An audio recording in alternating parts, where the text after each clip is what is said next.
فصل من آداب الوضوء 14 شيئا الجلوس في مكان مرتفع واستقبال القبلة وعدم الاستعانة بغيره۔ نئی فصل شروع کر رہے ہیں، اور یہ فصل وضو کے آداب کے بارے میں ہے۔ ادب کہتے ہیں کہ جس کا کرنا نہ کرنے سے بہتر ہو، اور جس کے کرنے والے کی مدح کی جائے، تعریف کی جائے، اور نہ کرنے والے کی مذمت نہ کی جائے۔ یعنی جس طرح مستحب کا حکم ہے یا جس طرح نفل کا حکم ہے، آداب کا بھی وہی حکم ہے کہ اگر کوئی ان پہ عمل کرے گا تو باعث ثواب ہوگا، اور اگر کوئی چھوڑ دے گا تو گناہ نہیں ہوگا۔ اور یہاں یہ بھی یاد رکھیں کہ جو آداب یا مستحبات وغیرہ کو ترک کرتے ہیں ان پر ملامت وغیرہ بھی نہیں کرنی چاہیے، اس لیے کہ اگر مستحبات یا آداب وغیرہ پر ملامت کی جائے تو گویا کہ یہ اس شے کو واجب بنانے کے مترادف ہوگا، کیونکہ ملامت جو ہے وہ صرف ترک واجب پر کی جا سکتی ہے، مستحب وغیرہ پر نہیں کی جا سکتی۔ فصل وضو کے آداب کے بارے میں 14 شیئا من آداب الوضوء 14 شیئا 14 چیزیں وضو کے آداب میں سے ہیں۔ الجلوس فی مکان مرتفع، بیٹھنا بلند مکان میں، یعنی پہلا ادب یہ بتا رہے ہیں کہ بلند جگہ پر بیٹھا جائے، اس لیے کہ کپڑوں اور جسم پر مائع مستعمل پانی نہ لگے، یعنی مستعمل پانی کے چھینٹے وغیرہ نہ پہنچے۔ استقبال القبلۃ، دوسرا مستحب یا ادب یہ بتایا کہ قبلہ کی طرف منہ کرنا۔ عدم الاستعانۃ بغیرہ،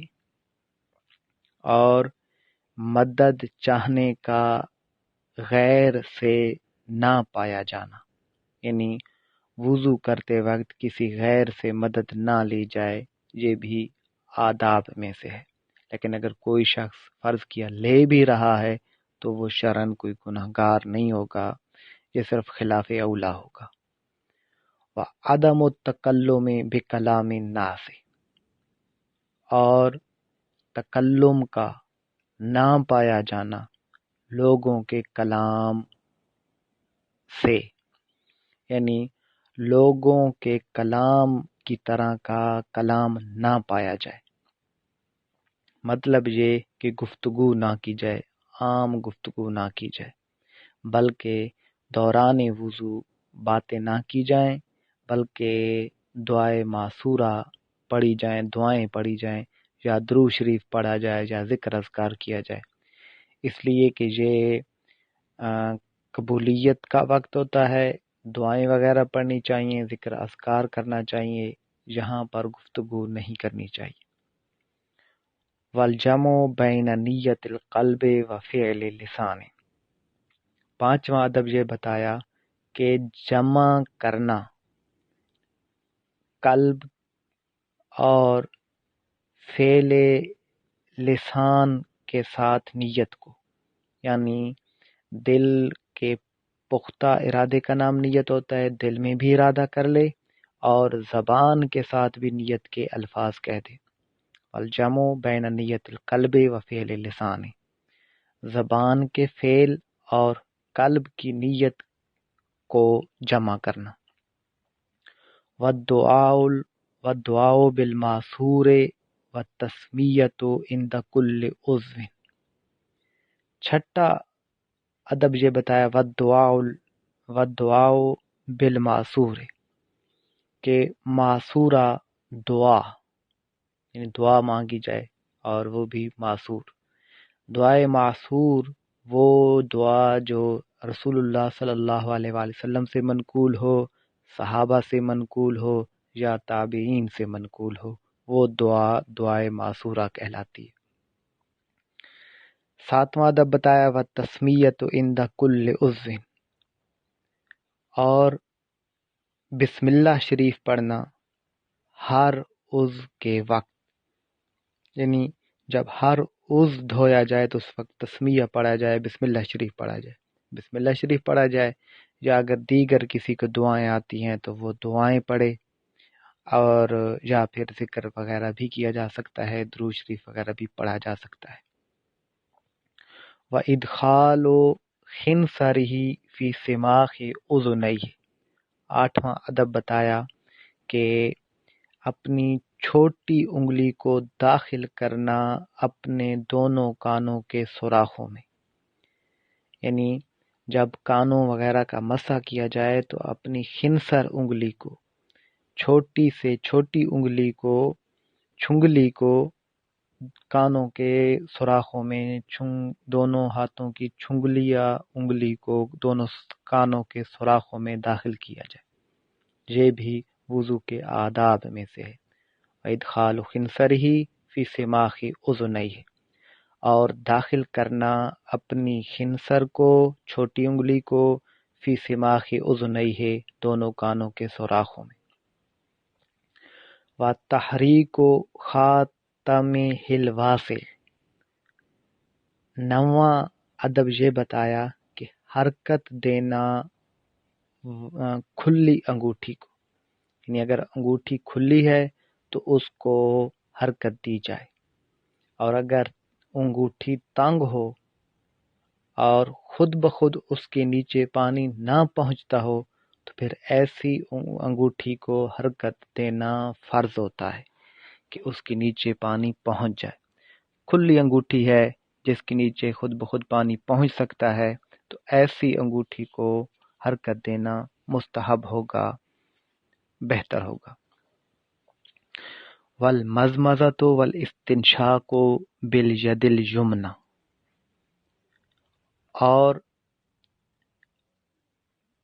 مزمزہ کرنا یعنی کلی کرنا، والاستنشاق کو ناک میں پانی چڑھانا، بالید الیمنی دائیں ہاتھ کے ساتھ،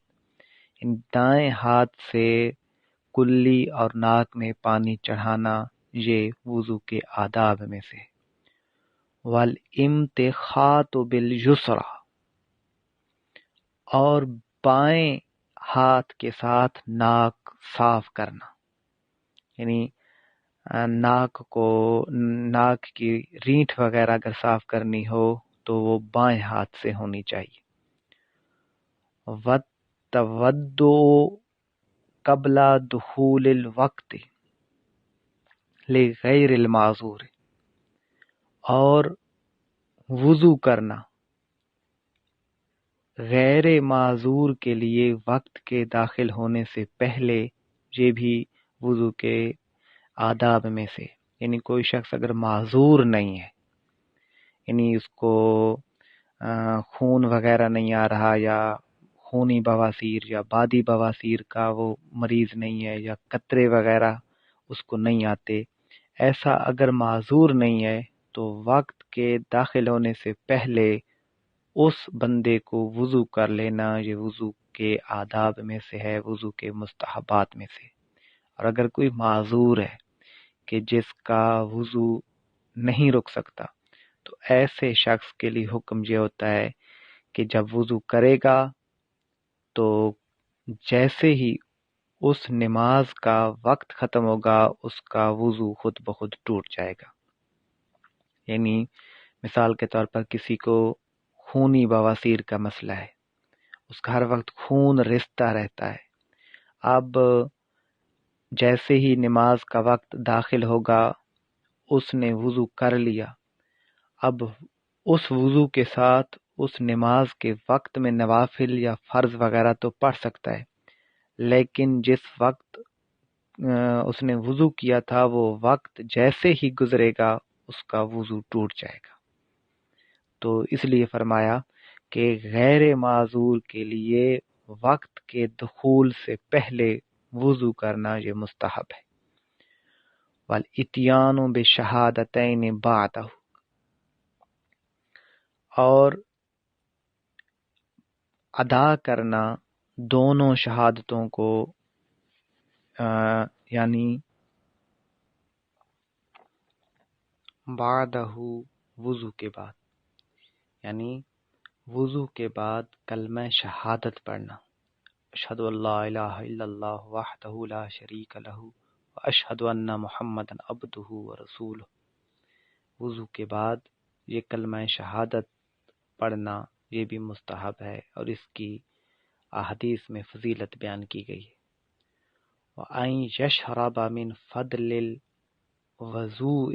قَائِمًا، اور یہ کہ پیے بچا ہوا پانی کھڑے ہو کر۔ یہاں فرمایا من فضل الوضوء، یہ لفظ یہاں پر وضو ہے واو کے فتح کے ساتھ ہے، اور جب وضو ہو یعنی واو کے فتح کے ساتھ، واو کی زبر کے ساتھ وضو پڑھا جائے تو اس وقت یہ پھر فعل وضو مراد نہیں ہوتا، یعنی جو جس طریقے کے ساتھ عمل کیا جاتا ہے وہ فعل مراد نہیں ہوتا بلکہ پانی مراد ہوتا ہے۔ جب وضو ہو واو پر ضمہ ہو تو پھر وہ فعل مراد ہوتا ہے، اور جب واو پر فتح ہو وضو ہو تو اس وقت پانی مراد ہوتا ہے۔ تو یہاں یہ وضو بچا ہوا پانی ہے، تو بچے ہوئے پانی کو کھڑے ہو کر پی لے، کہ یہ بھی مستحبات میں سے ہے۔ صرف 2 پانی کھڑے ہو کر پینے چاہیے، وضو کا بچا ہوا پانی اور زمزم کا پانی۔ یہ شرف کی وجہ سے، ادب کی وجہ سے ان کو کھڑے ہو کر پیا جاتا ہے کہ دونوں گناہوں کے ازالے کا باعث بنتے ہیں۔ وَأَن يَقُولَ اللَّهُمَّ اجْعَلْنِي مِنَ التَّوَّابِينَ وَاجْعَلْنِي مِنَ الْمُتَطَهِّرِينَ، اور آخر میں پھر یہ دعا پڑھنی چاہیے وَأَن يَقُولَ، اور چاہیے کہ کہے اللہم اجعلنی، اے اللہ مجھے بنا دے، من التوابین، کثرت کے ساتھ توبہ کرنے والوں میں سے، واجعلنی من المتطہرین، اور مجھے بنا لے پاک صاف رہنے والوں میں سے۔ یہ آخر میں دعا پڑھ لینی چاہیے۔ اسی طرح علماء نے یہ بھی لکھا ہے کہ آخر میں سورہ انا انزلناہ فی لیلۃ القدر، یعنی سورۃ القدر بھی پڑھ لینی چاہیے، اس کی بھی فضیلت بیان ہوئی ہے۔ بہتر یہ ہے کہ 3 مرتبہ سورہ قدر آخر میں پڑھ لینی چاہیے۔ واللہ اعلم بحقیقت الکلام۔